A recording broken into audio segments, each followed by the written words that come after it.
Welcome to Encouragement for Living Life with Lockwood and Lockwood. The guys are here to encourage you in your attempt to live more confidently and successfully in our world. They are highly trained and experienced mental health professionals, but they are not your mental health professional. They are sharing encouragement through information and discussion.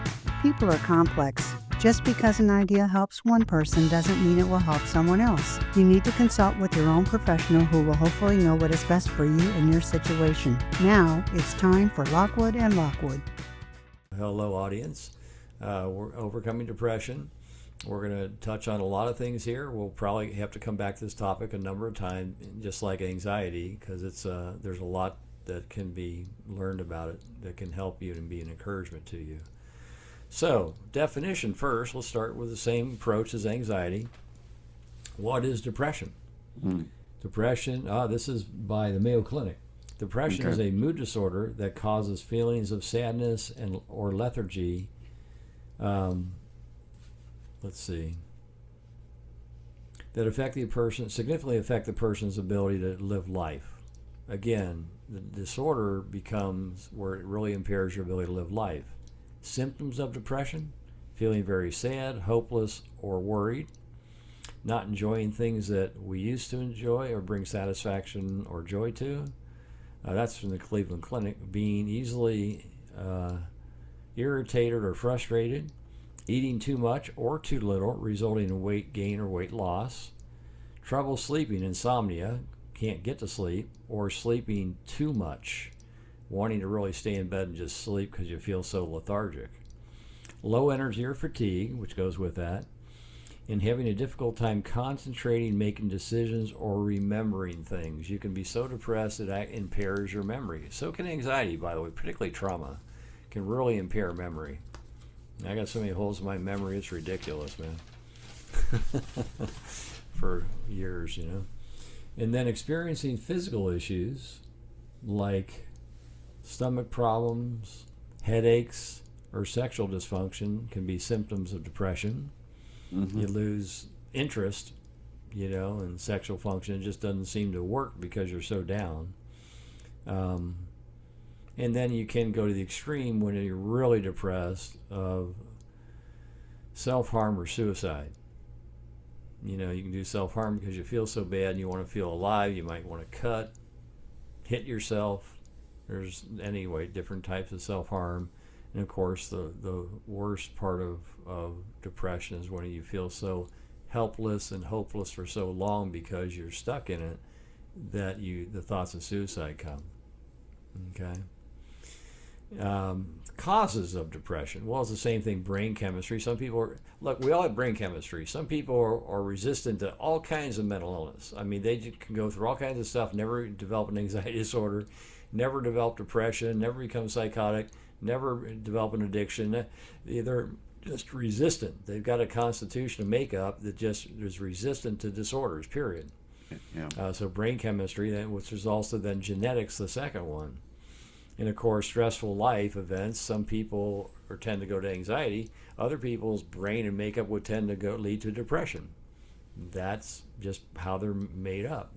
There's no way to talk about mental illness without talking about each person's constitution, each person's makeup, because everyone is frickin' different. Yeah. And of course, medical conditions can physically cause you to feel depressed. Yep. If you're vitamin deficient, Yep. you can feel depressed if you're severely vitamin deficient in some vitamins in some areas. Is an easy example. Yep.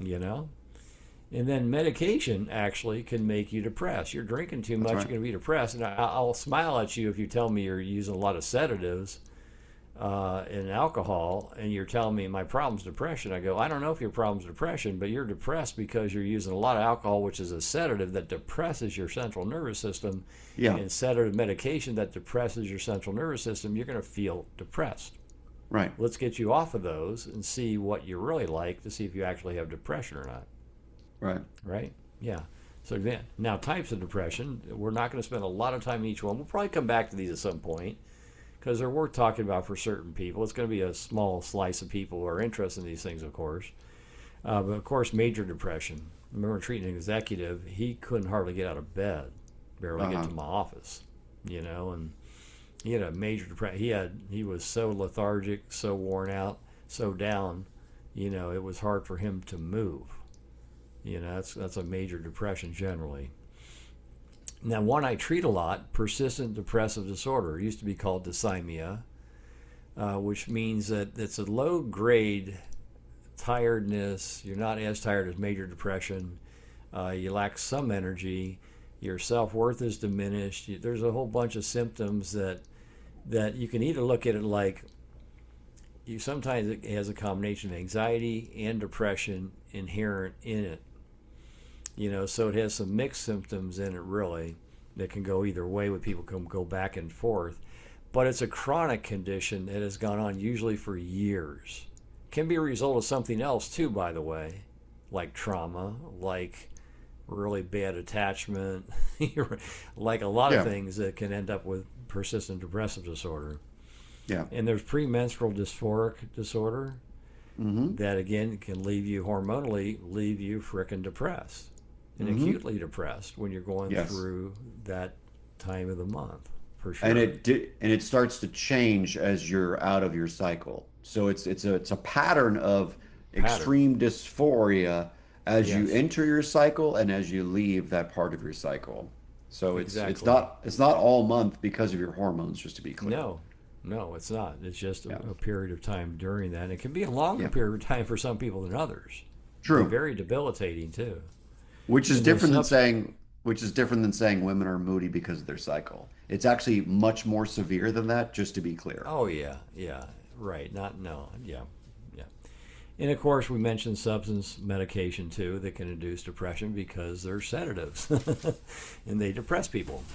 Oh yeah. And then we have depressive disorder due to another medical condition. We already talked about that. And I threw in here seasonal affective disorder. I'm the guy that needs to go to Florida in December and January and get a couple weeks of good sunshine, get out of the clouds, and can't get outside as much because it's darn cold. Like this winter was really cold here a lot of times, so that needs that sunlight to light the light bulb back up, because I get kind of down in the winter lethargic because of a lack of sunshine. I've been feeling better because I've been getting out the last couple of weeks and getting some regular sunshine, much more than just the vitamin D2 I take. It really helps a lot, So I put seasonal affective disorder in there. You're not crazy. You're just lacking enough sunlight, enough D2 to feel alive enough. And it's very chemical. And then there's other nondescript ones or not specified sources of depression. So we want to jump here to natural remedies for depression. You'll find, by the way, a lot of these natural remedies are very similar to the remedies for anxiety disorders. Yeah. Again, it's about brain chemistry. Do you become anxious when stressful things are going on, or other issues that you have, or underlying conflicts, or do you become depressed? Everybody's different, and some don't experience depression or anxiety at all. They just function. So again, exercise. We talked about that. Aerobic exercise probably better for depression than just exercise, but either exercise period, yes. And by the way, I put walking in there too. You mentioned walking. I put walking in there for sure. And then we have the Mediterranean diet, rich in omegas, fatty acids, omega-3 fatty acids, leafy greens, nuts and whole grains, and avoid processed foods and sugar, particularly when you're depressed, because they will make it worse. Of course, when you're depressed, what do you want to eat? Comfort food. Yeah, whatever makes you feel better. Yeah. So it's a catch-22 there. Yeah. High quality sleep helps with depression. Getting enough sleep and good sleep can really help. Good connection, family and friends. Again, talking. Can you talk and have a relationship in such a way that really helps you feel better? I was talking to one of my patients yesterday about how to address his girlfriend who's been depressed. She's a really neat young lady, but she ain't the same since some things changed in their life a couple of years ago. And even though that circumstance has changed for the better, she has really taken it on the chin. And we're talking about both she needs to be stood up to take care of herself and emotionally build up, because she's really neat, talented person. that really cares about giving to others and serving others. And she's just been really down and beaten down, you know. So, so sometimes talking can help, and it's, that's what we're talking about. Well, how do you help her? Because she helped him a lot when he first started treatment with me. She was a big help to him. Yeah. Really listened really well, really neat. Let's see here. Natural supplements, omega-3 fatty acids, right? SAM-E, vitamin D, and something I can't read here. Something you can't read? Was it a supplement? It's another vitamin. Oh, okay. B3, B vitamins. B vitamins. Yeah, all your basics. Yeah. Yeah. In 5 to 30 minutes of direct sunlight a day. Or you can use a sunlight box, I did that for a little while. I prefer being outside, though. It's great. And then outdoor activities, walking, biking, gardening, can all help depression. Yeah. And get that sunlight, get outside, being around trees, and, I'm not big on flowers, but being outside and being around things like that, I think really help with depression. Oh, and I added watch comedy shows. Oh, yeah, for sure. Watch comedy shows, man. 100%. You get your mind off yourself. You get a laugh. You feel better. Invest in with YouTube. You can watch unlimited number of comedy shows for free. So I would recommend that highly. Now, that's the natural remedies. Do you have any other natural remedies you want to mention? I just want to make an extra special shout out to the gym. And specifically, I want to talk about either lifting weights or doing some kind of like challenging cardio. And the reason I want to just make a very brief, very quick shout out to this is for a lot of people struggling with low mood, whether or not it's even clinical depression, when you have low mood, you usually feel to some degree defeated or like you don't have much power, right? Right. And so one of the reasons why I really like the gym, and obviously I'm very biased because I go religiously to the gym, but notwithstanding my bias, I would say that the general principle of going to the gym, learning how to lift weights, maybe lift more weights this week than you did last week, you're learning that you're able to achieve something that's very difficult to do. And learning to have what we call agency, I think, is very helpful for people that are struggling with low mood, even if it's milder, not actually clinical depression, because learning that you are capable is important, and pushing your body in a way that allows you to learn that you're capable is important, in my opinion. Well, I agree. No, that's a really good thought for people, I think. All right, treatment remedies. Of course, psychotherapy or counseling. Sure. Why are you depressed? You have a makeup that tends towards depression when certain things are going on, or conflicts, issues, stressful events, whatever's going on. Well, what can you do about that? What can you learn about yourself? And what can you, maybe if you need to internalize some things that help you feel alive?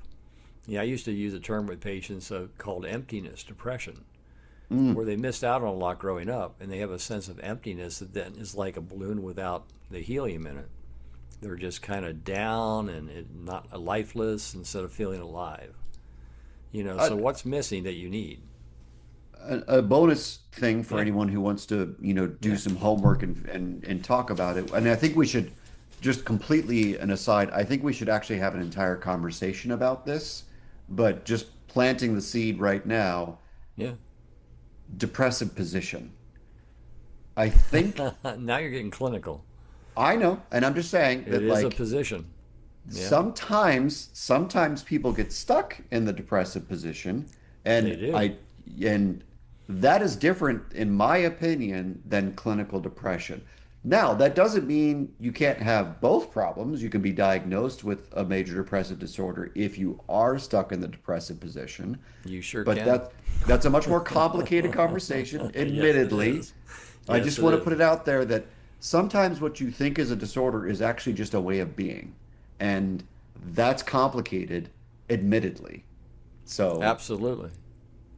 But some patients of mine are in the depressive position, Yes, and they're highly stuck in a depressive position, and I'll sometimes spend some time getting them to laugh, to give up that depressive, as an example, giving up the depressive position, letting themselves feel better.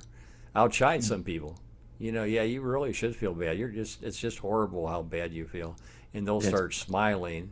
it's a Yeah, paradoxical thing. Yeah, yeah, yeah. it's a Yeah. paradoxical thing. Yeah. Anyway, Yeah. I don't do that for the long run, but I use that example with them.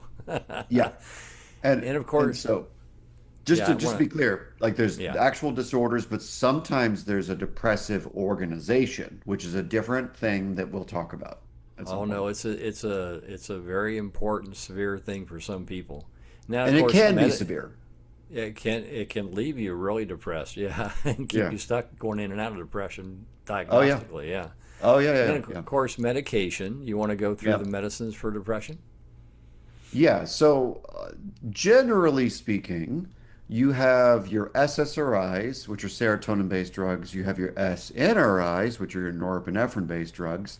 They're like three different types of combo drugs, which norepinephrine and serotonin and dopamine and all these things. So there's different types of like very low barrier to entry drugs that aren't super complicated in the sense of they're very complicated pharmacologically in terms of how they actually affect your brain, but in terms of how you can describe them to people, SSRIs, SNRIs, combo drugs. Also, I want to talk just very briefly about the research on ketamine. So, people are really hopping on the ketamine fad. I There's a know, there's an I know. online telehealth platform called MindBloom that just ships you ketamine, which I think is fascinating for various reasons. But I want everyone to understand that all of these ketamine clinics that are popping up everywhere, if you look at the actual peer-reviewed research on ketamine and you look at the meta-analyses and the long-term trials, for people with very severe treatment-resistant depression, ketamine is helpful for a very brief period of time. The Right, therapeutic window is like 2 to 3 days, and then it becomes useless after like a week and a half. And so ketamine is not some magical fix for people who are miserable. It's not some magical fix for people who have been struggling forever. The research is abundantly clear that it's actually not very helpful long term. So even if you do repeated doses of ketamine over long periods of time, you're still not getting substantial relief over long periods of time. In fact, ECT shock therapy is actually more effective, even though it's dangerous in other ways. So yeah, there's a yeah. fad to use ketamine if you're miserable, and I promise you that you're probably just getting high. And it's probably not actually, even if you use that 2 to 3 day window where the therapeutic window is open in your brain, you'd have to do a lot of work in that 2 to 3 day period. And it's hard to do because most of us don't have the time to like go on a retreat and all that. So just Right. don't buy into the fad. It's okay if you want to use it, if you want to give it a try, God bless, it helps some people, but for the most part, the research is not super thrilling. And people tend to run thinking it's a magic bullet. So I appreciate It's what you not. said, so they don't think it's a magic bullet. It's And not. neither is ECT, although it does create retrograde amnesia, short-term amnesia of recent events that can make you less depressed because you no longer have memory of what you were depressed about. It's more complicated than that, but yes. I know, Yeah. I know, I know. Yeah. It Yeah. physiologically does some things, but that's a joke. Hmm. And then there's TMS. TMS. Yeah, can you describe what transcranial magnetic stimulation? I'm not familiar with Yeah. that one. So there's different types of TMS, and just the high level summary, because I think it's fascinating. It's newer. The research is looking relatively promising, especially for more diagnostically mild or moderate conditions. I don't see a lot of good data for the severe versions of depression, but for mild and moderate, it seems to work very well for people. So your brain is literally being stimulated with some kind of external electrode. A wand is what it looks like a shower wand. And it's using non-invasive, not harmful, almost no real side effects, stimulation of different circuits in your brain. And it's usually focused on specific areas of your brain, not like everywhere, just so we're clear. And that specific focus allows those patterns of problematic, like you could think of them like stuck circuits, if that makes sense. Your brain has problematic stuck patterns of functioning, and so the TMS disrupts that I'm going to use a metaphor gently, euphemistically, so that after the TMS, you can go about your day-to-day life and have new experiences, taking in information and making sense of the world and having feelings about the world. And it requires a lot of sessions. It's not something you do once, you do like 20 something sessions. I got you. So, it's helpful for a lot of people because it's not invasive and it's allowing you to have a different orientation to the world temporarily. Can give you a window to work on some things. Same thing as Right. ketamine. Yeah, except Yeah, ketamine's for but more resistant cases. These are for more mild cases. yes, that's what the research shows it's more effective for so far. That might change, but so far. Okay, cool. Thank you. I think that's really interesting for our audience to hear. And so they can get some real solid information on this stuff because there's a lot of stuff out there. It comes and goes. It comes and Yeah. goes. And Yeah. I want to go back to psychotherapy. Okay. We know that the brain can change. Yes. I tell people, yeah, you use your thing about a hug can help you feel better if you're anxious or depressed, as a matter of fact. And I believe that what good psychotherapy can do, if it's intense enough with people, it can change the brain in those areas that are depleted, serotonin, dopamine, whatever the case may be, can change physiologically and do as a person works through certain kinds of issues Sure. and hopefully build up enough of the ability to be deserving, to pursue what's good, to keep those areas of the brain well supplied with those neurotransmitters that they need to not be depressed or Mm. not be anxious. Now, it's not as simple as a medicine will make it change, but it won't necessarily sustain that change. Whereas psychotherapy, if enough can change internally, and you're Mm. literally rewiring the brain, really rewiring neurotransmitters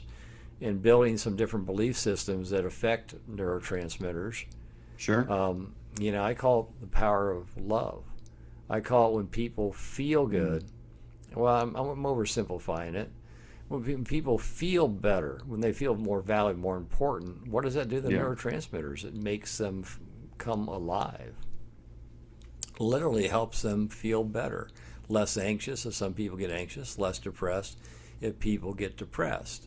And that's why treatment has been said, do both medicine and psychotherapy is what's really generally recommended. So I'm not against medicine. I'm against medicine for long-term use unless you have a psychosis, Sure. certain things, but I'm really about people growing so they can become resistant. If they tendency to depression, become more resistant to it. Anxiety, more resistant to it. Panic disorders, theoretically, you can internalize enough of ability to self-soothe and comfort and reduce conflicts enough that you can significantly reduce panic attacks, the number of Mm. them and their intensity. Yeah. That takes time, like that lady I told you about. Take some medicine. You're going through an acute situation with your husband just getting diagnosed with cancer and you got a bunch of young kids running around the house. You need some help right now. Mhm. So anyway, but don't devalue psychotherapy. You just got to make sure you get the right kind and make sure it can do enough with you so that you may be able to change the course of your life. And we would look at change. When I look at change with a person, if that person changes their belief system 5, 10%, that is statistically significant. And that could be enough to change their brain, could be enough to change their belief system to sustain them in a different way of looking at themselves and the world that then affect their natural tendencies, depression, anxiety, whatever it is that they struggle with. And of course, trauma, and of course the personality disorders are much more resistant because that's a way of their whole personality looking at the world, just kind of like that masochistic position that you were talking about. Changing those things sometimes take a lot of work, are resistant to change, but can change if the treatment is intensive enough and long enough, unfortunately, too. Costs a lot of money sometimes to do that kind of work, particularly with the population I deal with. But look at that. Don't just rely on medicine. We're in a culture that says, give me something right, make it go away right now. But Yeah. how about feeling better for the long run and investing the time and energy to do it? And again, don't give up. If you get some counseling or psychotherapy and it's not really seem to be making any change, talk to them about it first And then if you get no place with them, try someone else. Don't give up. There are good people out there that can help you and want to help and can help both. And it's not necessarily simple sometimes, but it can be done. I think Never it's a give up. question. It's a question of a couple of things. It might be the wrong personality fit with the therapist. That's a possibility. Could be, yeah. Yeah, it could be that they have the wrong conceptualization of what your depression is about. If it's actually major depressive disorder versus a depressive personality, things like that. Right, But right, the other thing that's really important, I want people to hear what you said that I think is worth at least underlining a little bit more strongly is like for some people, depression or managing low mood states can be modified by just achieving like a 10% change in perspective, like you said. right. And so there's not really a linear approach to this in my head. I think a lot of people want to like progressively feel better, and that's how they know their depression is better. And I don't think that that's reasonable. What I believe, what I think is generally like again, everyone's different, everyone's illness is different. So I'm just trying to make a general point, not a specific technical point.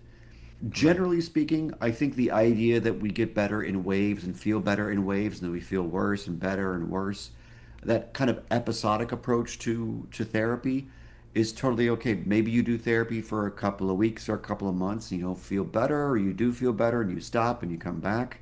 I think that's okay too. I think my general approach is don't quit trying to feel better. I would double down on that.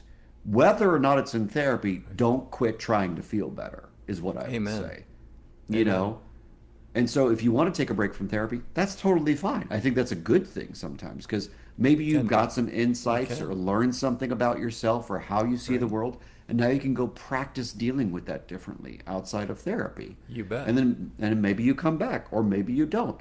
Like there's not a one size fits all, but I do agree that having professional support can be really helpful if you're really struggling. And if you want to take breaks, Yeah. I think a lot of people feel pressured to stay. That's You don't true. need to, you Yeah. know? Yeah, you betcha. Good point. And like for encouragement's sake, we're about encouragement, man. And Yeah. that is don't give up. There are Yeah. people out there are answers out there. You may Oh, just not yeah. have found them yet. Or the right person or the right medicine or the right whatever. Like medicine, people get frustrated with medicine, and I go, look, medicine is more of an art than a science. That's why I Hmm. recommend going to a psychiatrist because matching the person. Because if we took a PET scan of your brain, it's a certain kind of scan, they can tell you exactly where and what neurotransmitters are low by a PET scan. Medical field can't afford to give everybody a PET scan. They cost too darn much still. So you'd really need someone that can. Well, you're going to say something about PET scans? The other thing about that is just to plant a very concrete flag here that I will Yeah, die on yeah. this hill is like we can look at your brain for a brief period of time, and then if we were to scan you again in an hour or a day, your brain would look different, just to be clear. Structurally, it would be similar, but chemically, it would be very different because PET scans don't give you some definitive view of how your brain is organized. They give you some view of how your brain's currently metabolically functioning. So they're It's not closer. reliable in terms of.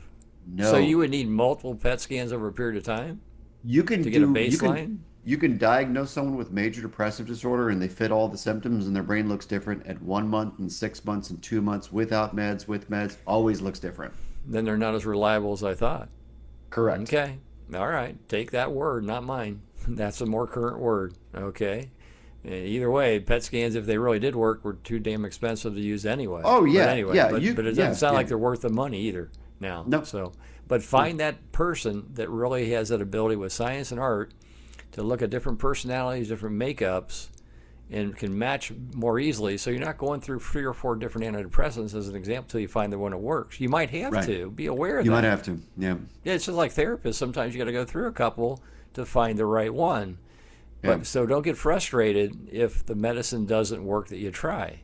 Everybody's brain chemistry is somewhat different, man. That's right. I would say As an example. it's okay to be frustrated. Don't let the Well, frustration discourage stop you you. from keep trying. Yeah, feel free to be Right on. frustrated because it is frustrating. People don't get Yeah, you, that's true. you Good know, point. you know. Yeah, feel free to be Right. frustrated, in my opinion.